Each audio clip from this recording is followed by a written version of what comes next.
Good morning to all. हमने पिछली class में जो अपन स्टडी कर रहे थे रूट्स की इंटरनल स्ट्रक्चर, उसी को आगे बढ़ाते हुए तो प्राइमरी रूट में सबसे पहले हमने देखा था, सबसे आउटर जो लेयर होती है वो एपिडर्मिस, एपिग्लेमा, और इस पे से इस तरह से यूनिसेलुलर उस सेल में रूट हेयर्स बन जाते हैं या पाए जाते हैं जो एब्सॉर्प्शन का काम करते हैं। इसके नीचे अंदर वाले multi layer cortex, parenchymatous cells present.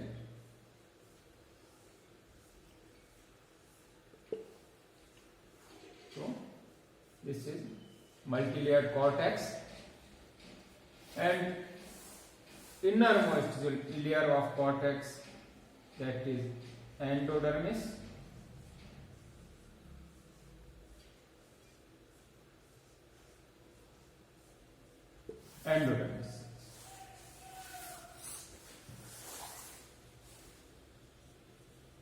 root hairs,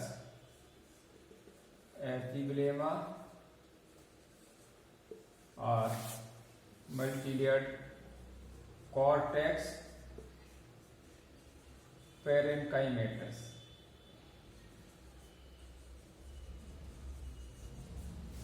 and endodermis. This is single cell layered endodermis. Endodermis की जो लेटरल साइड है या रेडियल साइड, उनमें थिकनिंग पाई जाती है ऑन रेडियल सरफेस। और after endodermis next multilayered is pericycle. This is pericycle. तो पेरीसाइकिल जो बहुस्तरीय होती है, और इसके बाद इसमें फ्लोएम टिश्यूज,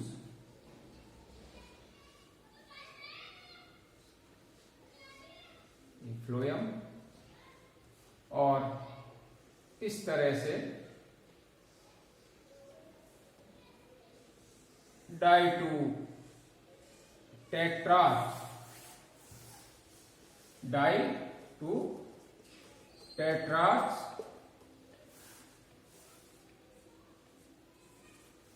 एंड एक्सा। यहां पर जाइलम प्रेजेंट होता है। दोनों रेडियली अरेंज होते हैं इस तरह से एंडोडर्मिस के अंदर, इस तरह से। सेंटर में फिफ्थ डेवलप्ड भी हो सकती है और बहुत ही कम डेवलप्ड पाई जाती है। तो सेंटर में यहां पर एक fifth portion, and this is phloem और दिस इज जाइलम।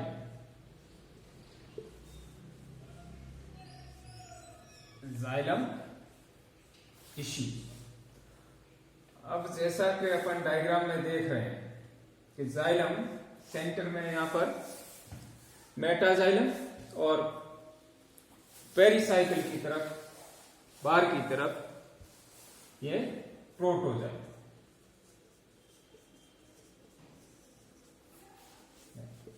मेटाजाइलम, और ये रेजिन केनाल पाई जाती है इस तरह से। तो जाइलम डाई टू टेट्रार्च और कहीं कहीं पर हेक्सार्च कंडीशन भी होती है, और ये एक्जार्क होता है, मींस प्रोटोजाइलम होता है वो बाहर की तरफ, और सेंटर की तरफ मेटाजाइलम इसमें पाया जाता है। दोनों रेडियली अरेंज्ड होते हैं, जाइलम एंड फ्लोएम, और जितनी जाइलम होंगे उतनी ही संख्या में नंबर ऑफ फ्लोएम और जाइलम बराबर होगा। चार कंडीशंस, बाहर की तरफ प्रोटोजाइलम और अंदर की तरफ यहां पर ये मेटाजाइलम प्रेजेंट होता है। अब जाइलम में मुख्य जो चीज है, जाइलम ट्रैकीड्स का बना होगा और जाइलम पैरेन्काइम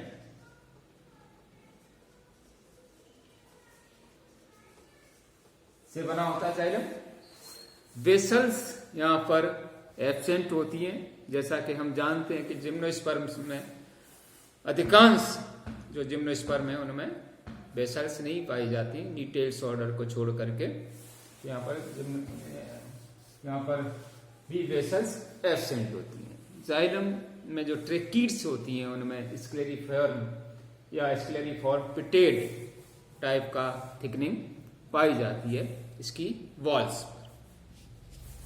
इसी तरह से जो फ्लोएम टिश्यू है, फ्लोएम में sieve cells and phloem parenchyma से ये बना होगा। यहां पर भी फ्लोएम के अंदर कॉम्पेनियन सेल्स यहां पर नहीं पाई जाती, फ्लोएम में कॉम्पेनियन सेल्स नहीं पाई जाती।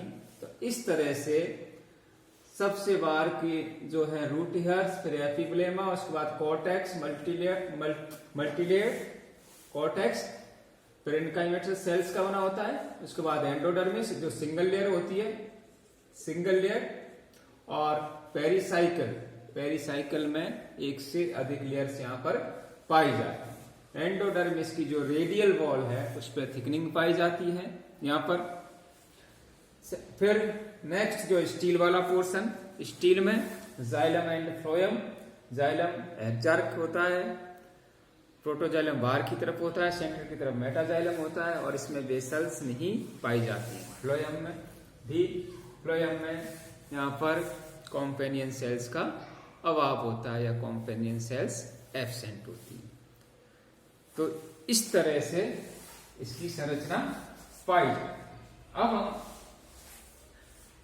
नेक्स्ट जो चीज है उसमें कह रहे थे कि फाइनस होता है या कॉनिफेरस में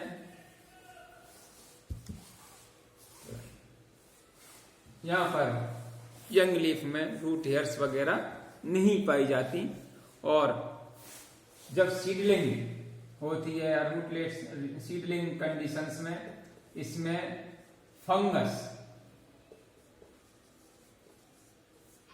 या जो फंजाई है उसका इन्फेक्शन होना जरूरी है,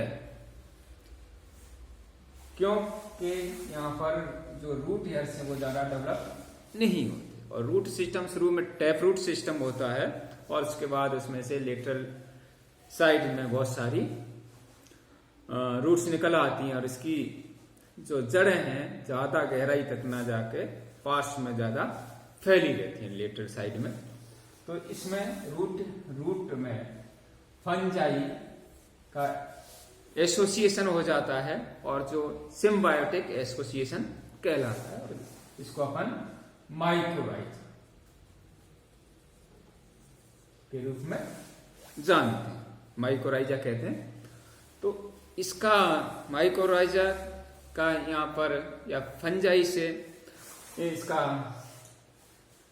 जो रूट है उसका इन्फेक्शन होना जरूरी है, उसके साथ एसोसिएशन बनाना जरूरी है, नहीं तो अधिकांश जो रूट सीडलिंग्स हैं वो मर जाती है, वो आगे सर्वाइव नहीं करती, क्योंकि रूट हेयर यहाँ पर ज्यादा समय तक एक्टिव नहीं रहते, और इसकी जो पूर्ति है उसको ये कंप्लीट नहीं कर सकते। इस तरह से जो फंगस हैं जनरली बेसिडियोमाइसिटीज जो क्लास जिसमें एमेंस या स्क्लेरोडर्मा, वॉल्यूटेस जो फंगस हैं उसमें यहाँ इनका इन्फेक्शन हो जाता है और एक्टोट्रॉफिक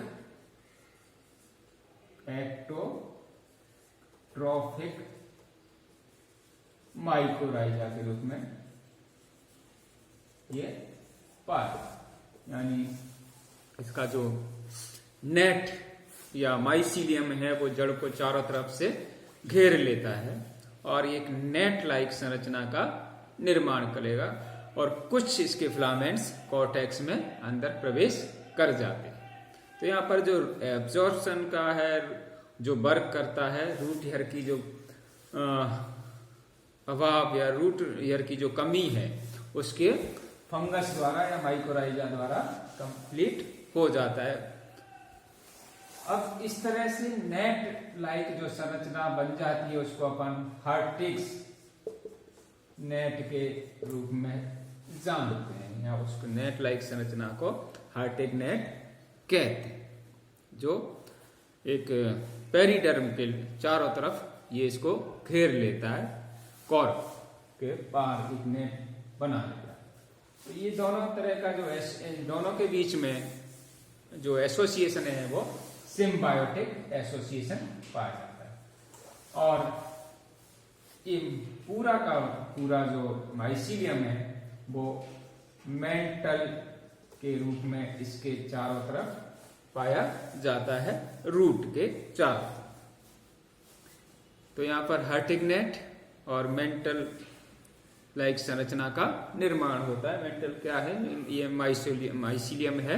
जनरली जब अपन फंजाई पढ़ते हैं तो मेंटल के पढ़ते हैं और मेंटल के रूप में जड़ के चारों तरफ इस माइसीलियम द्वारा गिरा रहता है।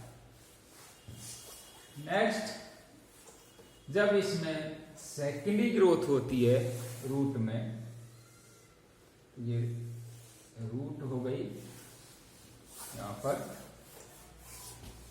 रूट, और ये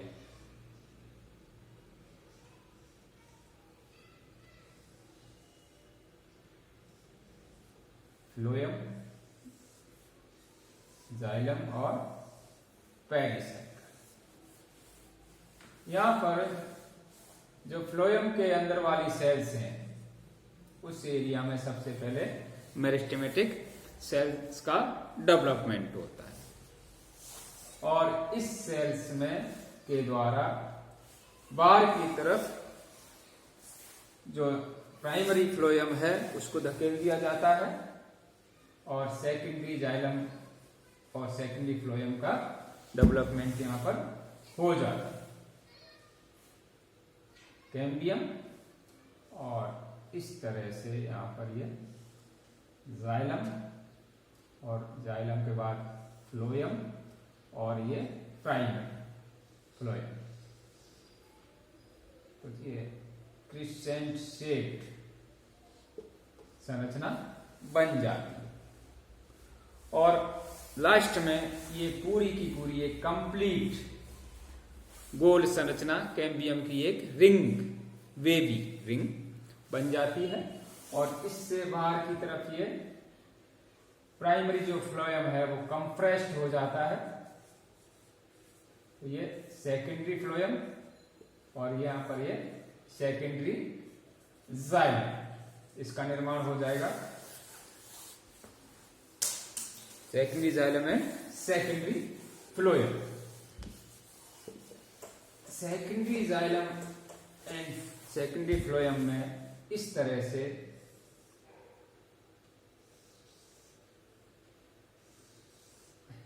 यूनिसीरिएट मेडुलरी रेज का निर्माण हो जाएगा और सेंटर में ये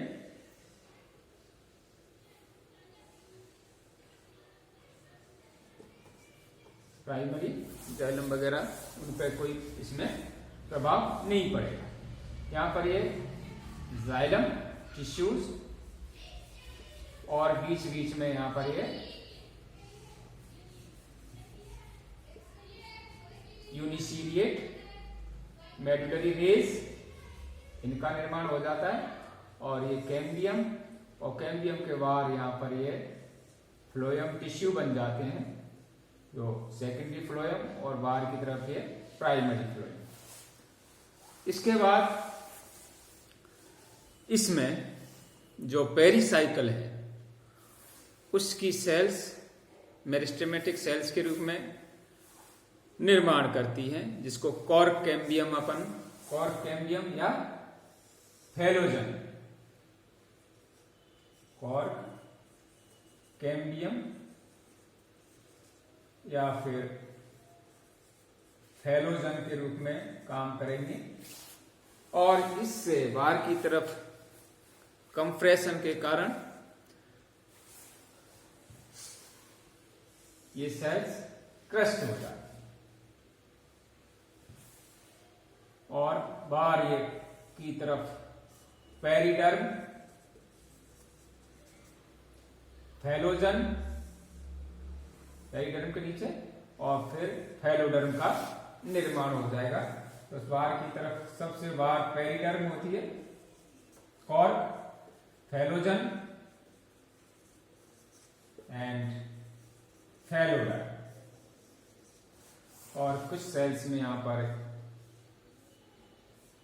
बीच में रेजिन कैनाल्स वगैरह पाई जाती हैं, और इसमें लिग्निन, सुबेरिन, क्यूटिनिन का डिपोजिशन हो जाता है। इस तरह से इसमें जो पाइनस की रूट है उसमें सेकेंडरी ग्रोथ होती है, प्राइमरी के बाद सेकेंडरी ग्रोथ होती है, और कंप्लीट रिंग का निर्माण कैम्बियम, सेकेंडरी जाइलम, फ्लोएम बाहर की तरफ ये, और जब सीजन में इसमें ये कैम्बियम के द्वारा इसमें सेकेंडरी ग्रोथ होती रहती है, बाहर की तरफ पेरिडर्म का निर्माण होता रहता है, और बाहर सबसे बाहर इसमें एक्टोट्रोपिक माइकोराइजा पाए जाते हैं। तो इस तरह से पाइनस की जो रूट है उसकी इंटरनल स्ट्रक्चर पाई जाती है, प्राइमरी एंड सेकेंडरी रूट, किस तरह से उसमें सेकेंडरी ग्रोथ होती है, ये अपन ने आगे डिस्कस किया था। नेक्स्ट अपन जो टॉपिक है उसमें अपन स्टेम की संरचना का स्टडी करें। Thank you.